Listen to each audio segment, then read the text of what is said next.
It always starts with the sound of summer, the way cicadas hum low in the trees like they're whispering secrets, the way the heat presses in through the screen door, slow and sticky.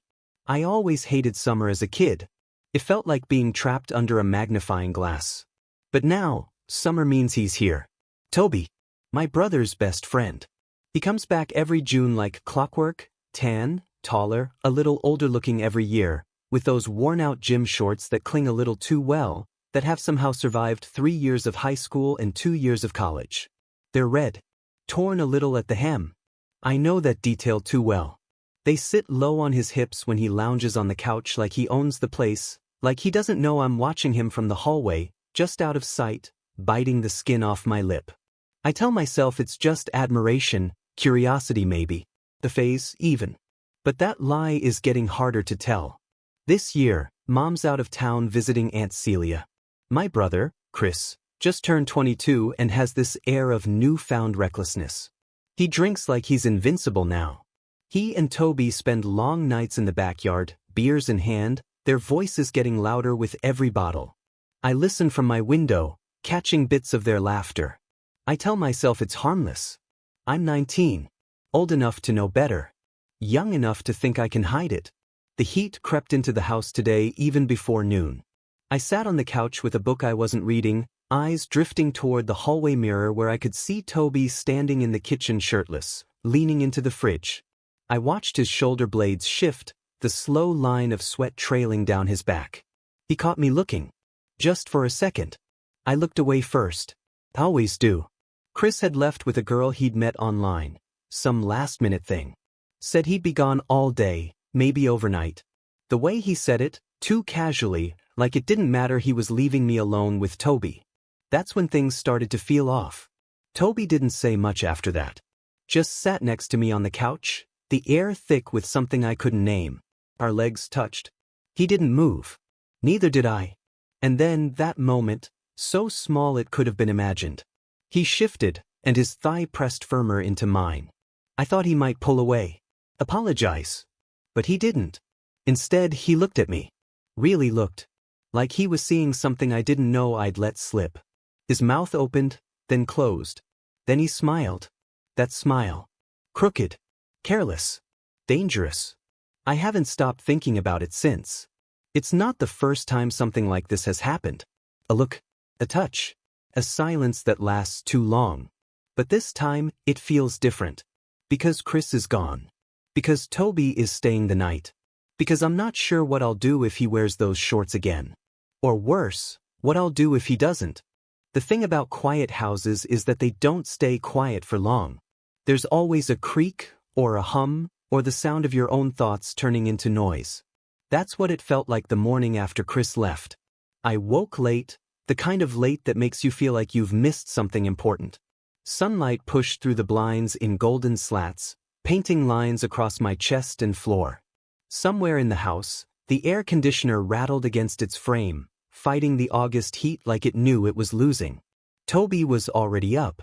I heard the shower running, the one in the hallway bathroom, not the one in the guest room. My brother's bathroom. That was strange. Maybe he didn't know. Or maybe he didn't care. I lay in bed, listening to the water beat against tile, imagining steam curling under the door, clinging to his skin. He always takes long showers. Always has. I told myself I wasn't waiting for him to come out, but I was. And when the water finally shut off, I stayed still, pretending I was asleep just in case he peeked in. He didn't. I heard the soft pat of his feet down the hallway, followed by the rustle of a drawer opening. He was in Chris's room. I got up 10 minutes later, pulling a t-shirt over my head and stepping into the hallway just as Toby emerged. His hair was damp. And he was wearing them. The red shorts. Frayed at the edges. Slightly see-through when the light hit just right. Clinging in all the wrong, or right, places. He looked surprised to see me at first, but then his mouth curved into that lazy half-smile he always wears like armor. He had no shirt on, just a towel slung over his shoulder. "Mornin'," he said, like it was nothing. Like we were just roommates or old friends. I forced a nod, mouth suddenly dry. "Hey, you eat yet?" I shook my head. My voice didn't seem to work. He moved past me, close enough that his bare shoulder brushed mine. My skin flinched before my brain did. Toby made eggs. Sloppy ones with a mountain of pepper and cheese. He always cooks like he's feeding a fireman's brigade. I sat at the kitchen island watching him move. He was casual about it, like he didn't know I was tracking every motion of his body. The stretch of his back. The bend of his waist. The line where his tan ended and pale skin began. Chris used to joke that Toby had himbo energy. Loud, charming, not much going on upstairs.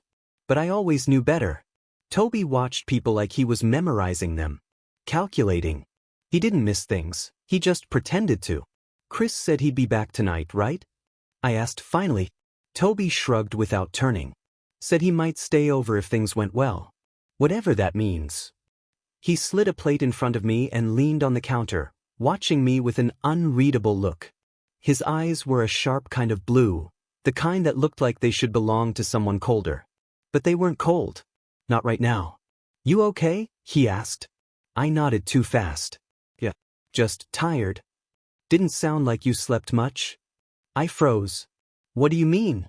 He smirked. Heard you pacing around last night. Shit. I didn't know what to say to that. I just looked down at the eggs and poked at them with my fork. He let it hang there for a beat before stepping away and opening the fridge again. I couldn't sleep either, he said, voice low. Strange house without Chris. It wasn't just Chris that made the house feel strange. It was the absence of normalcy. The unspoken thing pulsing between us like a slow heartbeat. After breakfast, Toby went outside. I stayed behind to clean up, which felt safer. But even in the silence of the kitchen, I could still feel him. See him through the window, shirtless in the yard, tossing a basketball lazily at the old hoop that barely stood straight anymore. The ball hit the backboard and bounced toward the fence. Toby jogged after it, laughing to himself. I hated how beautiful he looked doing something so stupid. By the time I joined him outside, the sun was brutal, but the shade under the big oak tree offered some relief. He was lying in the grass, one arm behind his head, the other draped over his stomach. Those shorts. You coming to lay down or just watch? He asked without opening his eyes. I'm good here. He opened one eye and glanced at me. Suit yourself. A silence passed. But it wasn't empty. Toby, I said finally. My voice cracked on the name. Yeah. Why do you keep coming back? He sat up slightly, leaning on his elbows. What do you mean? Every summer. You're not really close with Chris anymore. Not like you used to be. He looked at me a long time. Then stood, brushed grass off his shorts. Walked past me toward the porch. I thought I'd said too much. Crossed a line. But he stopped at the top step, hand on the railing. You really want to know? He asked. I didn't move. Yeah. He looked down at his feet, then back at me. Because this place still feels like home. He disappeared inside. That should have been the end of it. But I couldn't let it be. Later that night, after we both spent hours pretending to be busy, me half watching some random movie, him scrolling on his phone, I finally asked if he wanted a drink. Like a beer, he asked. Or whatever. I shrugged. I've got vodka in the freezer. He raised an eyebrow. Didn't know you drank. I don't, I lied. 10 minutes later we were sitting on the living room floor, backs against the couch, legs stretched out in front of us. 2 glasses between us. The vodka burned going down, but it numbed everything else. You ever think about leaving? I asked. Leaving where? This town. Your life. All of it. He gave a small laugh. All the time. There was a pause. The kind where you know the next thing said will matter. I think about it too, I whispered. He turned his head toward me. You ever tell anyone that? I shook my head. Not even Chris. Another silence. Toby. Yeah. I think about a lot of things I shouldn't. He didn't speak. Just reached for his glass, but his fingers brushed mine instead. Neither of us moved. And then, just as quickly, he stood up. I need some air. I sat there, pulse hammering in my ears. The room felt suddenly too quiet, too dark, too full of unspoken things. Outside, I heard the porch door creak. Then the screen slamming back shut. He didn't come back inside for a long time. And when he finally did, he wasn't alone. A car had pulled into the driveway. I peeked out the window. Chris, home early. Something about the way Toby stood next to him, too straight, too rigid, made my stomach twist. Were they talking about me? Did he say something? Was I imagining everything? When I walked out to greet them, Toby wouldn't meet my eyes. Chris passed out around 1 in the morning. He always did when he drank, sloppy and loud until suddenly silent, sprawled sideways on his bed with one shoe still on. Toby and I stayed up, both pretending we weren't waiting for something to happen. The TV buzzed low with some old movie neither of us were watching. The room was dim, lit only by a single lamp on the far wall, casting everything in soft amber. The air between us felt like static, like something waiting to spark. I sat on the far end of the couch, hugging my knees to my chest, heart hammering even though no one had moved in 10 minutes. Toby was quiet. Too quiet. He hadn't looked at me since Chris went upstairs. He just stared at the glass in his hand like it was a puzzle he couldn't solve. "You okay?" I asked finally. He didn't answer at first. But you ever feel like you're standing on the edge of something and you don't know if it's better to fall or back away? I swallowed hard. All the time. He nodded, still not looking at me. "I don't think I'm supposed to be here," he said. "Why not?" "Because I don't know who I am when I am." That silence again. He finally looked up, eyes heavy, distant.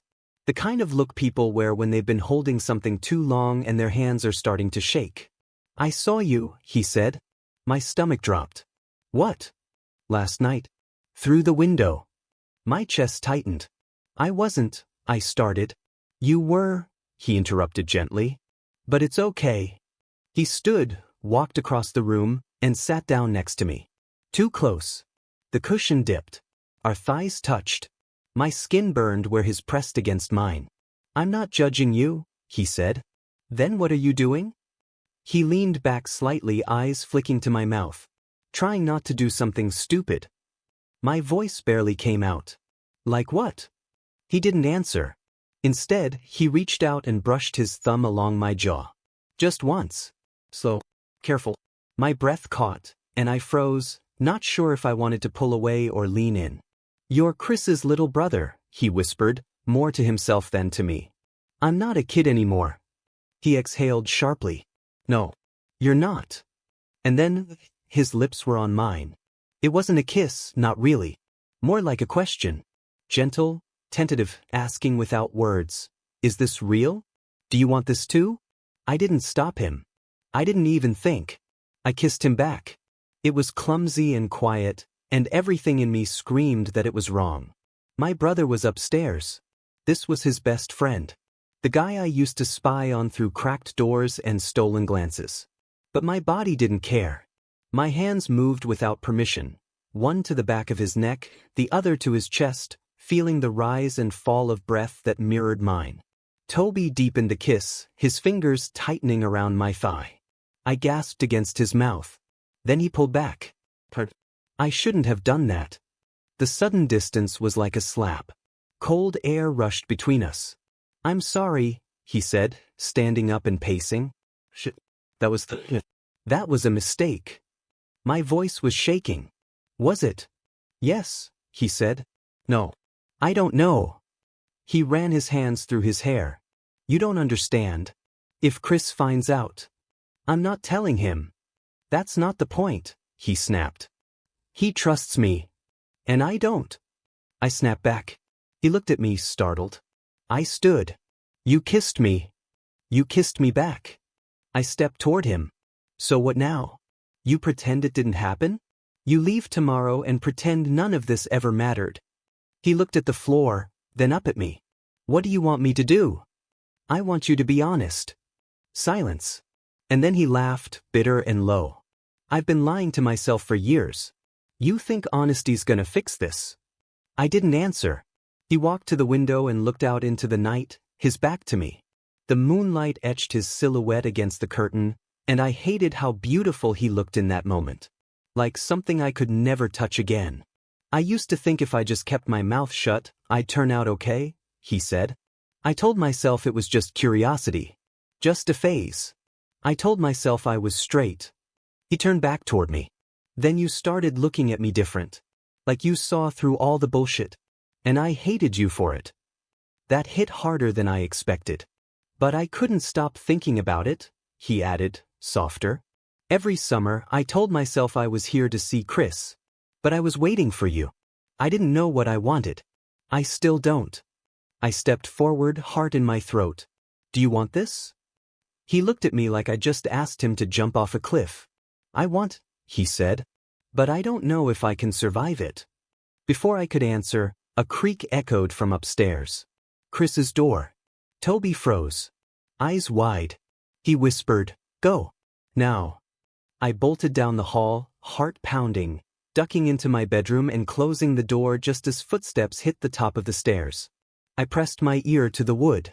Chris's voice drifted faintly. "Toby? You still up?" Toby answered, voice flat. "Yeah. Just couldn't sleep." "You all right?" "Yeah. Just thinking." The pause. "Night, man." Chris's footsteps retreated. The floor creaked once. Then silence. I sank to the floor. Everything had changed. And no one knew. Except us. The house was different in the morning. Colder. Quieter. Not just the kind of quiet where no one is talking. This was the kind of quiet where people are saying something, just not out loud. I avoided the kitchen. Chris was already there, whistling off-key to some old playlist of his, banging around like the night hadn't folded the world inside out. I waited until I heard the front door open and close, his usual jog route, and then slipped into the hallway. Toby's door was half open. I should have knocked. Should have waited. But I didn't. He was sitting on the edge of the bed, elbows on his knees, still wearing yesterday's clothes. The red shorts. Wrinkled. Misaligned. His eyes were bloodshot, not from sleep, but the absence of it. He looked up the moment I stepped in. We didn't say anything for what felt like a full minute. "Toby! Don't."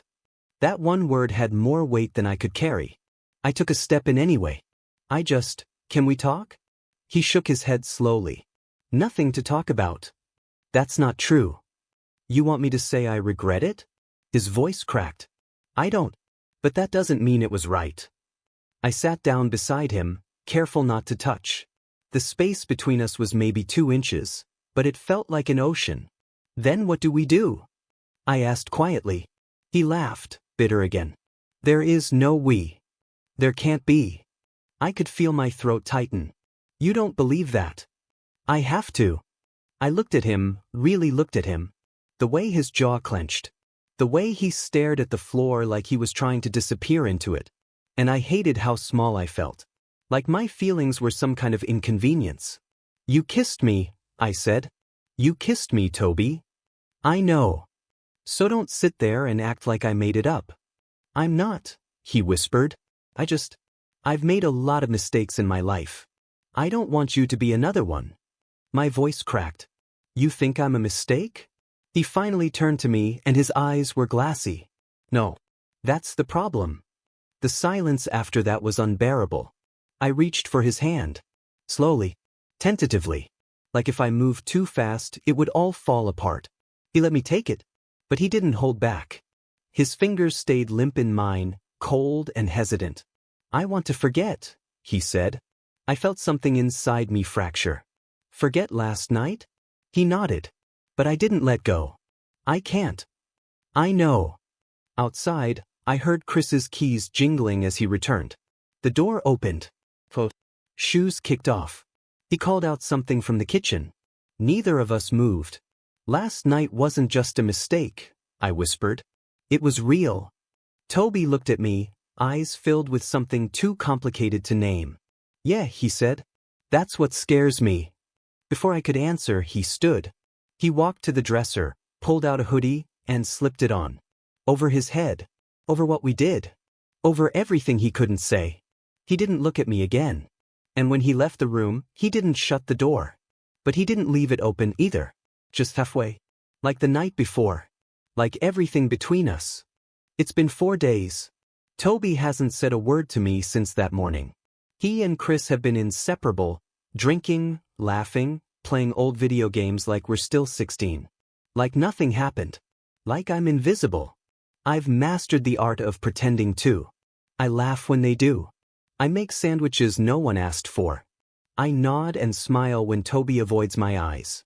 But I'm tired. Of hiding. Of being something I don't know how to name. We used to exist in the same room. Now we orbit in avoidance. It's worse than anger. It's indifference. It's erasure. And the worst part? Chris has no idea. No idea that when Toby's eyes linger too long, I stop breathing.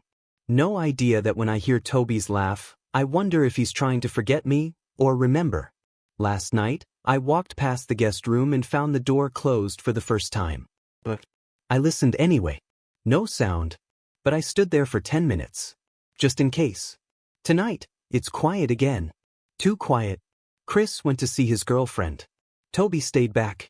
So did I. I find him in the garage, sitting on the trunk of his car, hoodie up, cigarette burning between two fingers he doesn't notice are shaking. You know that'll kill you, I say. He doesn't look at me. Some things already have. I walk in anyway. We sit in silence. The orange glow from the cigarette tip flickers against his profile. I want to memorize it. I want to forget it. I want to kiss him again just to know I didn't dream it. He finally speaks. I leave tomorrow. I nod. Back to nothing. He adds, like he's testing me. Is that what this is to you? No, he says. That's the problem. I look at him. Really look. His eyes are tired. His hands twitch. His mouth opens but can't commit to words. I step forward. He doesn't stop me. But he doesn't move either. We're inches apart, close enough to touch, and yet the distance has never felt bigger. I thought maybe I start then trail off. He doesn't answer. I reach for his hand. He lets me. And for 1 second, it feels like the world holds its breath. I don't want to forget, I say. He looks down at our fingers. I never did, he whispers. Then the door to the house creaks open. Chris's voice. Toby? You out here? Toby rips his hand from mine like it burned him. I take a step back just as Chris appears, silhouetted in the doorway, grinning. There you are, he says. Thought you bailed. Toby clears his throat. Just needed air. Chris doesn't notice the tension. The silence. The space that wasn't there a second ago. I brought pizza. He disappears back inside. Toby doesn't look at me. I don't move. But something's shifting. Breaking. Becoming. As I walk back inside, I wonder what Chris would say, what he'd do, if he ever knew. And then I wonder if he already suspects. The next morning, Toby's car is gone. But his hoodie is still on the couch. And I don't know if that means anything. Or everything. Summer has a way of making time feel slower. Like the world forgets how to breathe and just lingers. The air was thick with heat, the kind that sticks to your skin and never quite lets go. Cicadas buzzed like static behind the walls. And the smell of sunburnt grass wafted through the open windows of our family's lake house. A scent I'd grown up with, something between nostalgia and suffocation. It was the first week of July. My brother Chris had dragged his best friend Toby out to spend the holiday with us. Old school reunion, he'd called it. And I'd played along. Because no one knew what it meant to me when Toby walked through the door. No one ever knew. He wore those stupid red athletic shorts again. The ones I pretended not to notice every year. The ones that hung just low enough on his hips to make my thoughts spiral in all the wrong directions. He smiled like he always did, lopsided, cocky, careless. His voice deeper now, more gravel than I remembered. His hair was longer, pushed back like he didn't care, but I knew he did. He always cared more than he let on. Chris gave him the guest room. Right across from mine. And just like that, we were 3 again. Like nothing had changed. Except everything had. Toby wasn't just my brother's friend anymore. Not in my head. Not in the way I started noticing how his chest moved when he laughed, or how his hand lingered on a doorframe before walking through it. And not in the way I'd wake up at night, hearing the floorboards creak just outside my room. I told myself I was imagining it. That I was projecting. That he didn't look at me longer than necessary. That the late-night glances weren't real. But they felt real. That first night, I caught him watching me. We were on the deck. the sunset bleeding out over the lake like spilled wine. Chris was inside, grabbing beers. I felt Toby's eyes on me before I turned. When I did, he didn't look away. He just held my gaze for a second too long. Lips parted like he was about to say something but didn't. And then Chris returned, and Toby blinked like he'd forgotten where he was. He clapped my brother on the back and laughed at something dumb. Like nothing happened. But something had. That's the thing about Toby. About guys like him. They never tell you what they're thinking. They just plant the idea in your head and let it grow wild, untamed, dangerous. Later that night, I heard footsteps again. I thought they stopped in front of my door. Then they kept going. I waited. Listened. Nothing. I didn't sleep. My heart wouldn't let me. Was it him? Did he know? Did he want me to know? That was the moment something shifted. Something I couldn't name. And I had no idea if I was imagining everything, or if I was about to ruin everything that ever mattered.